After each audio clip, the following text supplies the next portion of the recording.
Ако можеха да мръднат. Ех, ако можеха. Но как? Ръцете им, пазарски чанти, увиснали и тежки, като облаци, дето ги ръси небето, което точно днес е сиво, каменно сиво, като почина тази спирка. Най-обикновена спирка, на която чакаш автобуса, а той все не идва. И по-добре. Иначе кой ще се качи в него? Нали всички са статуи не могат да мръднат? Понеже от 10. Не. От вече 20 минути я гледат как рови в каменното кошче за покука.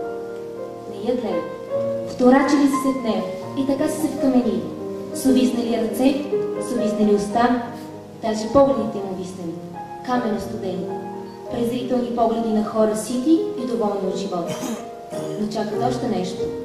А тя, обута в различни обувки, мъжка и дамска, дребничка и крехка, с някакви парцали по тялото, рови в кошчето, сякаш е сама света. Бавно изважда човешките непотребности. Парче от пица, за до вечера, развалена консерва, за зимата, укъсан детски половер. Децата ги няма, но както е тръгнал да се смалява. Мъжка обувка без връзки. Време е да се обуе като хората. Вади бавно, оглежда прецизно, че всякакви балуци се изхвърля и подрежда. Храната отляво, дрехите отдясно, обувката на кръка, старата в чантата, защото знае ли човек. Усмихва се на съкровищата си. Не всеки ден попада на такива щедри кошчета. После бърка в хастара на пълтото си и вади парчета бешир. Още се намират при училищата. И набързо отраства нещо.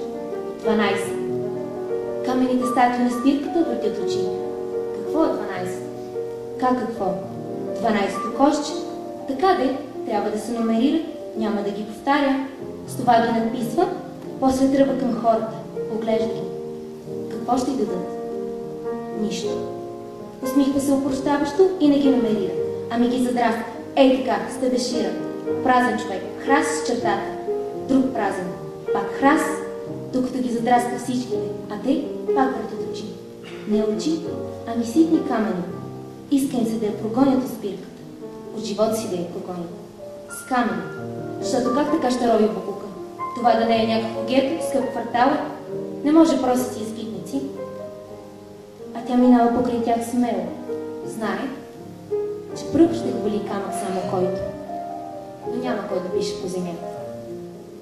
Там, където синьото се слива с джаза и неизреченето е пътъкът корал знаци.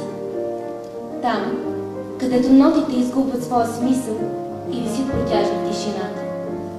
Там, където аз и ти сме слети в непрестанното шушукане на вятъра. Там, където възклицание поставя края, а започва всичко с въпроси. Там, където губите безкрая и пак безкрая те намира. Върни ме там.